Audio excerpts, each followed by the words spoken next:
Okay, guys, welcome to the second lesson of our linear unit. Second lesson here is going to still be focusing on recapping and revising a little bit on algebra and how it works in linear. Remember that provides a foundation for what we'll be doing for linear. And for this lesson, we'll be looking into multiplying and dividing algebraic fractions. Okay, so here are three problems involving algebraic fractions. Each simplification contains one critical error. Find and describe the errors, then give the correct answer. Okay, so let's look at the first one here and see what's wrong with it or what's happened. So you can see that in this first question, 6x minus 8 divided by 4 is equal to 6x minus 2. Now, you might be thinking, okay, this looks correct, okay, but in reality, what this person's actually forgotten to do at the start is factorize something. Factorize this, okay, this expression here. Now, you might think as well, though, but what about the 4 and 8? They go into each other. They definitely do. That 4 can be divided into that 8, and they're both 4 is a factor of 4 and 8. But there's also a fact, this 4 is also involved with the 6x here. Okay, so this 4, from what this person's done, it looks like they've only treated the 4 as part of that 8. But this 4 is also part of that 6. Okay, so before you actually do anything, it's important that you actually factorize this expression first. So let's do that. So 6x minus 8 divided by 4. Okay, so if we factorize this expression at the top, it'll look like this. So common factor for 6x and 8 would be the number 2, because you can divide 2 in 6 and also 2 into 8. So if you did that, 2 would go on the outside, 6 goes into 2 3 times, and we'll leave the x because x isn't being divided at all, and that 8 is being divided into 2 4 times. Okay, so now what you're left with is this. So this 3x minus 4 over the 2, times 3x minus 4 over the 4. Now from there, what you actually have to do, okay, because this is treated as a single term for the moment because it's in the brackets. So we have to actually get rid of this 2. Okay, now 2 and 4 are factors of one another. 2 goes into 2 once, so we can just leave that. 2 goes into 4 2 times. Okay, so you're left with this 3x minus 4 over 2. And that would be the final answer. But there's also two ways that you can see this answer. Okay, you can see it as 3x, because like I said before, actually before I write that, this 4, okay, is not only involved with the 8, but it's also involved with the 6. So it's saying this whole thing divided by 4. So if you actually rewrote this, now we've changed to 3x minus 4 over 2. So this whole thing divided by 2, it should look like this. 3x 2, take away 4 over 2, which can be simplified to 3x over 2 minus 2. Okay, 3x over 2 minus 2. So either of these are actually correct. It just depends on how, I guess, you want to represent it, but either of them are correct. And that one there is incorrect. See the difference? That's 6x minus 2. This is just 2. And yeah, all right, let's move on to the next one. 2a over 9 divided by 2 over 3. Then the person's just changed that divided by sign into multiply, which is a correct approach. But you can see that they haven't flipped over the 2 and the 3. Whenever you divide a fraction, you need to swap the numerator and the denominator. So the numerator is on the top, denominator is on the bottom. This number has to go in the bottom, and that 3 needs to go on top when you multiply it. Because, well, the answer that you'll get if you don't do that is this, which is incorrect. So when you do this question, or a question like this, 2a over 9 divided by 2 over 3, okay, you need to actually flip over that second fraction. So it becomes 2a over 9 and change that divide to multiply, 3 over 2. And now you can multiply them properly. So this becomes 6a, so 2 times 3. Okay, so you multiply that, and then that 9 times 2, you multiply that. So you get 6a over 18. Um, Technically, if you don't want to, you don't have to flip them over, but you do need to do what we call cross multiplication. Okay, you probably would have learned that at some point in your previous years, but you can do cross multiplication as well. Let's change color in this. So we're left with 6a over 18. Now, can this be simplified? Yes. Okay, 6 and 18 are factors of each other. So 6 goes into 6 once, 6 goes into 18 three times, so you're left with 1a over 3. But remember, if there's a 1 in front of a variable, you can just leave it as a over 3. Okay, very vastly different to 4a over 27. Last one here.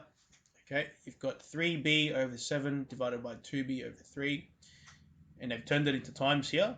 But you can see that they've only swapped the constant to put it up here. Oh, sorry, the constant used to be up here.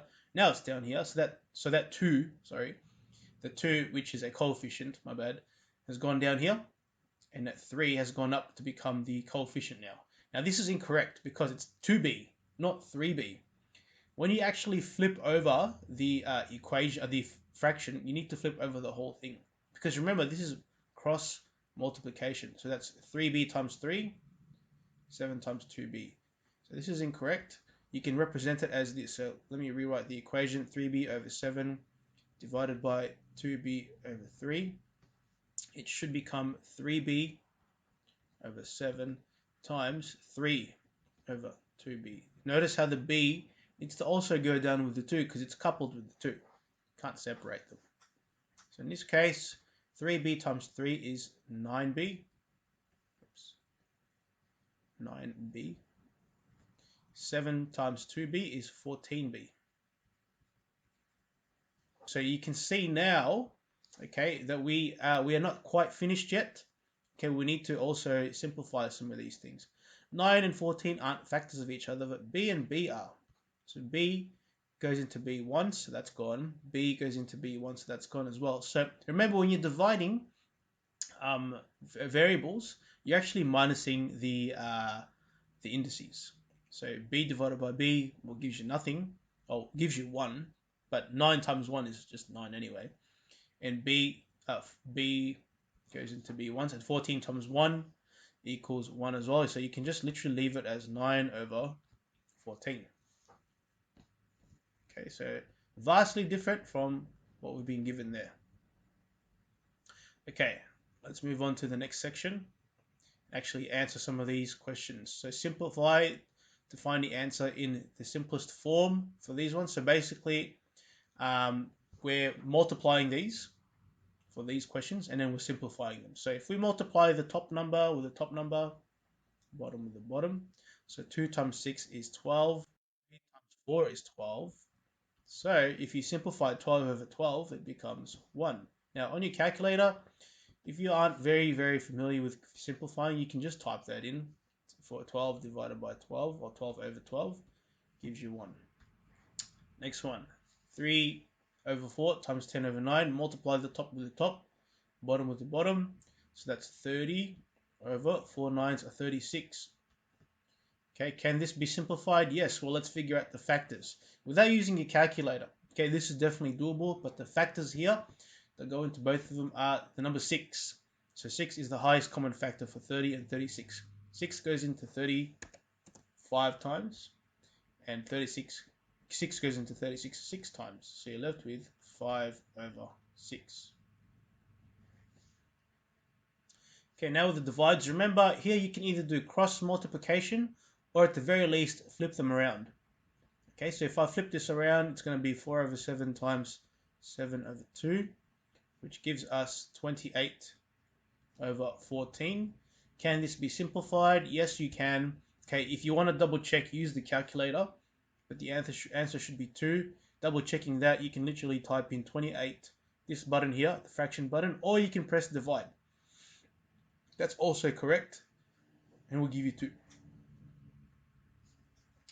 Okay, let's pop that out. This question here, all right, 3 over 6 times 6 over 9, same principle. Flip them over when you multiply them, like flipping a burger. So 3 times 9, 27. 6 times 6 is 36. Okay, can you simplify these? Yes. Okay, but you need to know your factors, okay, in order to do this. Otherwise, if you're still unfamiliar with that, use your calculator for these, okay. 9 goes into both of these. All right, so 9 goes into 27 3 times. 9 goes into 36 4 times. So the answer is 3/4. Okay, let's do the next few. What is the reciprocal of each fraction? Now, a reciprocal, okay, one way you can think of a reciprocal is what is the number that you have to multiply this number by to get the answer to become 1. Now, the easiest way that I would explain this is the reciprocal of any fraction is the reverse version of itself. Okay, so the reciprocal of any fraction is its reverse. So the reverse of 3/2 would be 2/3. So all you're doing is literally flipping over the fraction. Denominator goes at the top, numerator goes in the bottom. Because what happens is if you multiply 3/2 with 2/3, what do you get? Well, 3 by 2 is 6. 2/3 is 6. You get 1. So the idea is the reciprocal is a fraction, in this case, a fraction that you multiply that fraction by to give you the answer to become 1. So by that same principle, the reciprocal of this would be its reverse, which is 3/7a, or you could also say inverse. Okay, 3 and then 7/a, 3 and then 3/7a, sorry. So again, if you multiply them together, so 7 with the 7a with the 3 gives you 21a, and then 3 with the 7a also gives you 21a, and they cancel each other out to give you 1, because if you divide them both, 21 divided by 21 gives you 1. A and A cancel each other out. Same with this, okay, same thing, just reverse. All right, so that will become now 7t over negative 4xy. Okay, and the same with this, it's just the reverse. Okay, so it becomes the b squared c on top, and then negative 8x squared a. So think of the reciprocal as basically the reverse, the reciprocal of the fraction as the reverse of that fraction. Okay, here simplify by cancelling out the common factors. Again, this will require you to know your common factors, but if you don't understand common factors, calculator is also usable. Your teacher might go through it with you as well on how to figure out common factors. But basically common factors are what can you divide both numbers by. So for 10 and 2, you can divide the number 2 for both of them. So 2 goes into 2 once. 2 goes into 10 5 times. X can't be cancelled out with anything because there's no x's anywhere. So you're left with 5x over 1. And because it's just over 1, leave it as 5x. Okay. Oops. Just one. 24x over 6. Okay, this one here. Same thing. Okay, what's the highest common factor for 24 and 6? Well, I can tell that it's going to be the number 6. So 6 goes into 6 once. 6 goes into 24 4 times. X you can't cancel that at all, so you're left with 4x over 1, and can be left as just 4x. Over here, 5a over 20. What's the common factor for 5 and 20? Well, it's the number 5. So 5 goes into 5 once. 5 goes into 20 4 times, and you're left with 1 over 4a. Now, you can't just leave that as 4a because that would be incorrect. Okay, you can't do that. Leave it as that. If it's a fraction where there's a 1 on top and there's a number on bottom, a number on the bottom, just leave it. Okay, don't simplify it or change it into something like this. This only works if the 1 is on the bottom. Okay, last one, 7 over 21a. So the highest common factor between these two would be 7. Although when you do the actual questions, it's going to be harder than this. Okay, but technically, yeah, what we have here is what we're working with for now. So 7 goes into 21. 7 goes into 7 once. Oops. 7 goes into 21 3 times, and you're left with a. So you have 1 over 3a. Okay, let's move on to the next part. Okay, see, this one here is a little bit trickier now. Okay, simplify by cancelling the common factors. Okay, so let's start with this one here. 8a squared b over 2a. So let's start with the coefficients first. So the 2 and the 8 can be cancelled out with one another. 2 goes into 8 and 2 also goes into 2. So 2 goes into 2 once, 2 goes into 8 4 times. Now what else can you cancel out here? Well, you've got an a in the top, a squared, and then an a down here. Remember, this 8 has a power of 1. So when you divide your variables, the indices get minus. So 2 minus 1, well, you're left with, basically, there's nothing there left. And here you're left with just 1a. So what you're left with for the whole thing is 4a, the 1b, there's a 1 there, over 1. Now, this can be simplified into, technically, you can get rid of all the 1's in this. So you're just basically left with 4ab as a final answer. Okay. Now this one here, you might be tempted to think, oh, okay, I can just cancel out the 3 and get rid of that 3, and you're left with negative 9x. But that's incorrect, okay? Not right. What you have to do first, okay, is you have to factorize the numerator. So the numbers, the expression at the top needs to be factorized. So this, before you do anything. So now let's factorize that. So the common factor for 3 and 9 is 3. So 3 on the outside. Now what numbers go on inside? Well, if you go 3 divided by 3, that'll be your first number, gives you 1. Minus 9 divided by 3 will give you 3. And then there's an x, because x is no common factor for it. So you're left with x, 3 bracket 1 minus 3x divided by 3. Now you can start cancelling out. Now we leave this for now on its own, because you kind of have to treat it as its own sort of entity. So it's 3 times, if you think about it, that is 3 times that. So that means technically you can get rid of this 3 and that 3, because they're both factors of one another.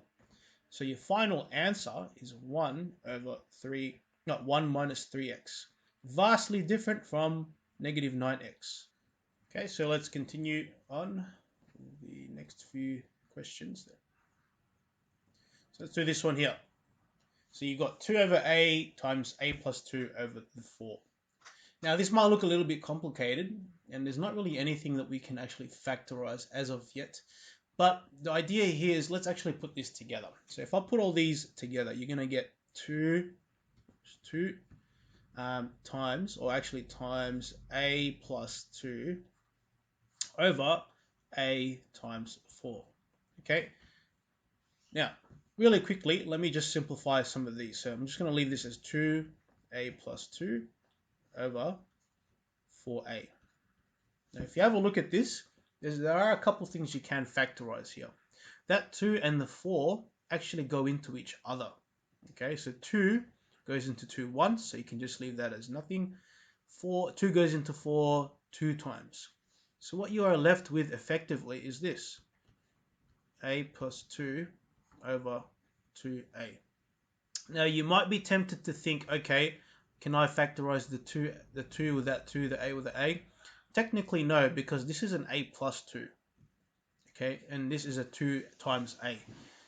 They're not actually the same thing. You can only factorize, if this was a2, then you can factorize them, but in this scenario you can't, okay, because it's a plus 2. So you kind of treat it as a separate entity on its own. It's not times, okay, but remember, you can only really factorize and cancel things out if they are treated as multiply. So this is when it comes to fractions. All right, let's go to the next question, which is this. All right, so for this question, guys, you can see that it's 2x minus 4 over 3 divided by x minus 2 over 6. So remember, when you have a divided by, basically turning it into multiply, but the fraction needs to be inverted. So you swap the numerator with the denominator and vice versa. So you're left with 2x minus 4 over 3 times 6 over x minus 2. Okay, now in this case, what you need to do is now you need to look for if there is anything that you can actually factorize before you do any cancelling out. And I can see that this expression here can actually be factorized, this 2x minus 4 at the top. So if you were to factorize that expression, the common factor there, or the highest common factor, sorry, would be the number 2. 2 goes into 2, and 2 also goes into 4. So 2. Okay, now remember with the numbers that you put in, it's basically the whole thing here, this whole expression divided by 2. So 2x divided by 2 will give you just x, because the 2 and 2 cancel out. 4 divided by 2 would be 2. Okay, so that's going to be 2 bracket x minus 2 over 3 times 6 over x minus 2. Now, if you have a look at this, the peculiar thing here is if you actually put brackets around this expression as well, you can actually cancel this out with this part of the expression. So remember, this is 2 times. You can only really cancel things out when they are multiplied with fractions. So in this case, okay, this x minus 2 cancels out with this x minus 2. It's treated as a actual entity or a actual term.